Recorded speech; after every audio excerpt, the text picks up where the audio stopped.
Frank Klose covers the Phillies, 97.3 ESPN.com. His mailbag is open. You know, I tweeted this out earlier. I want to see if Frank agrees. I got a lot of texts and questions regarding Gabe Kapler, which we'll get into in the mailbag here. And I've been getting a lot of texts and tweets about Kapler. My stance is this.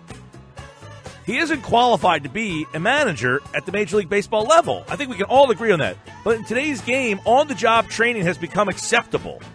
He has no past to lean back on, no past to learn from. He's going to make mistakes. So let's hope he's as smart as he thinks he is. Frank, welcome back, pal. How are you? I'm great. How about you? We're doing pretty good. I know the Phillies fans are in a panic right now. Should they be? I think it's a little overstated at this point for a number of reasons. One being it's 3 games in and they've only lost 2 and won 1. So it's not like 0-3 or 0-12. I don't know. It seems pretty premature. All right. Well, let's get into some of the mailbag questions here, and then we'll fire off some stuff a little bit later on in the conversation. Harry wants to know, how long will it take before Gabe Kapler is fired? I know. It sounds so funny, but social media has been littered with people calling for him to be fired even before the Phillies get home from New York City and have their home opener on Thursday. I think that's a little bit overstated, and kind of my response, it's kind of a long-winded response, I will say, but I think we need to give this some time. So the first thing, you kind of alluded to this just a moment ago, is, he's a rookie. He's as rookie as they come. He had a year where he managed in Class A while he was hurt during his playing career. So he actually was, while he was rehabbing, he had a year at Class A. That's his managerial experience. And he does have other experience. So yeah, I think we need to realize that, yes, we are going to get some of those rookie mistakes. Hopefully they're not going to be as egregious as forgetting to warm up a pitcher that you called for.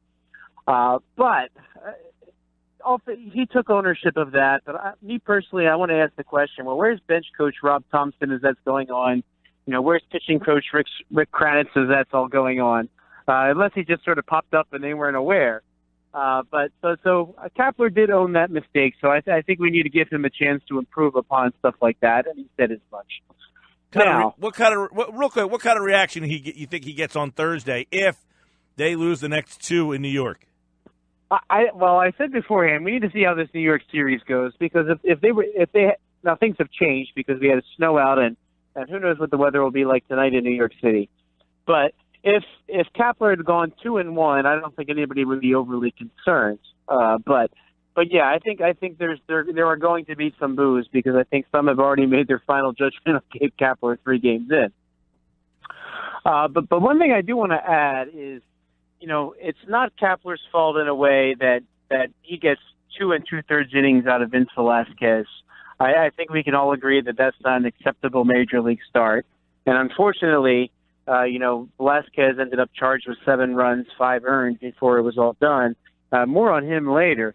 But you need to expect more out of your starters for that. And also kind of not Kapler's fault is that ownership splurged to spend over $30 million. They spent $18 million on Tommy Hunter. They spent $16 million on Pat Neshek to avoid bullpen blowups like that, and both of them are hurt. So kind of it's a matter of what Kapler's been given. I think he did kind of cycle through his bullpen too fast.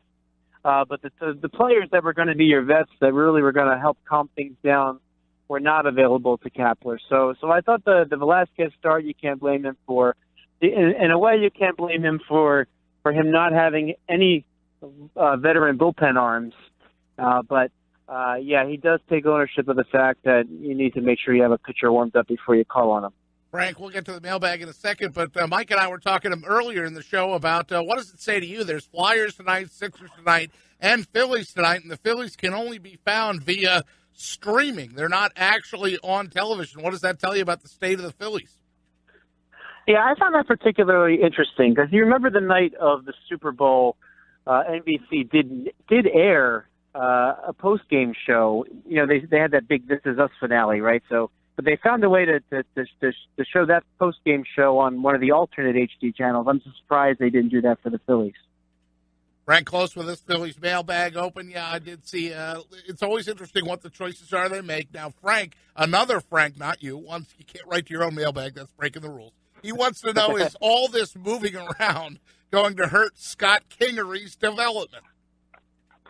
Well, I think it's kind of funny because with all that's been going on with Gabe Kapler in the bullpen, has anybody noticed how Scott Kingery is doing? And Matt Breen actually wrote a nice piece about that in the Philadelphia Inquirer today. But Kapler's using Kingery so far at short, at third, and then he moved to left field. In the one game he started at short. He's been at three positions, none of which are his natural position. And all he's done in that little short span in the major leagues is go 4 for 9, which is 444, and with 2 doubles out of those 4 hits.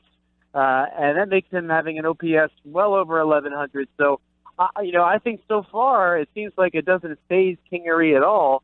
Now, the one thing I'd like to say, too, is for all the analytics talk that's been sort of dominating things lately, especially with the Kapler-Klentak tandem in charge, that's not a skill that you can sort of see on the analytical side. You need to look at a guy and see, can this guy handle it mentally? Does he have the mental toughness necessary to bounce around the diamond, even though he's new to the major leagues? And so far, what I observe, what the Phillies coaching staff seems to have observed, is that, this kid's ready for anything, and they have no qualms about starting him anywhere on the field. And I think if they were really worried about that, they would have made his first major league start at his comfortable second base position, but they didn't. Instead, they chose to have him make his major league debut playing third base, and then he went right to shortstop, and then they didn't hesitate to throw him into left field during the game. So I think they really have no concerns. And so far, going 4 for 9, it's really easy to say that he's not really being affected right off the bat now, is it? No, he's doing so far so good, I guess, would be the status report on Scott Kingery. Now, when we did our Phillies preview, Frank, and we went around and picked how many games we thought were going to win, one of the questions was who out there gives us the most pause or concern, and Bill is right in line with who Josh and I picked, and that's Vince Velasquez. Bill wants to know, how much longer are they going to put up with this Vince Velasquez guy? Yeah, the sad thing is that the Phillies really owe it to themselves to find out for sure, is Vince Velasquez a major league starter? Is that electric arm that all the scouts agree he possesses going to translate into being a major league starter?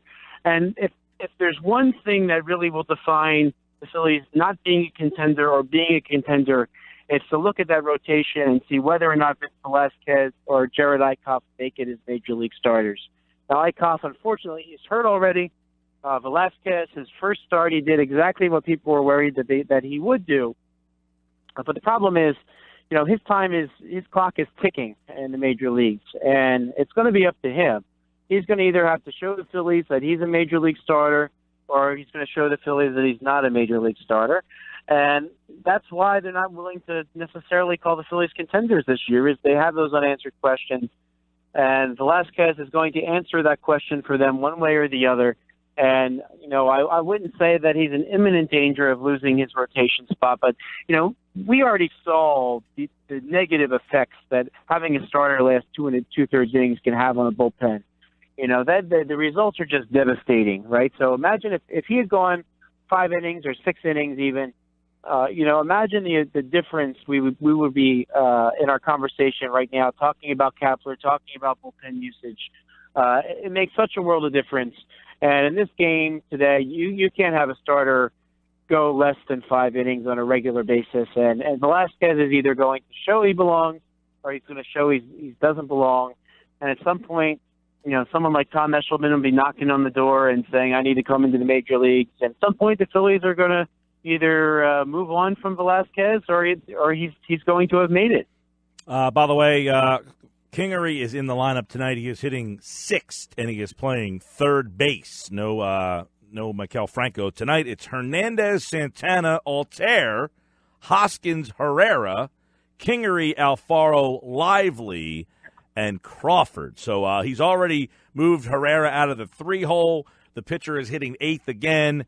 Kingery is in the lineup. No Franco in the lineup. Everything else kind of standard there. So there's the lineup tonight for the Phils as they take on the Mets. And that game is being streamed only And, of course, we'll have the Sixers for you here on 97.3. Frank Klose has the Phillies Mailbag, and that is always open for you to send Frank questions at Frank Klose on Twitter. That's Frank Klose with a K. And we'll see by the time Frank is on next week if Gabe Kapler makes it. No, he'll be here. All right, Frank, appreciate the time as always, pal. Thanks, guys. Enjoy all the mini games tonight.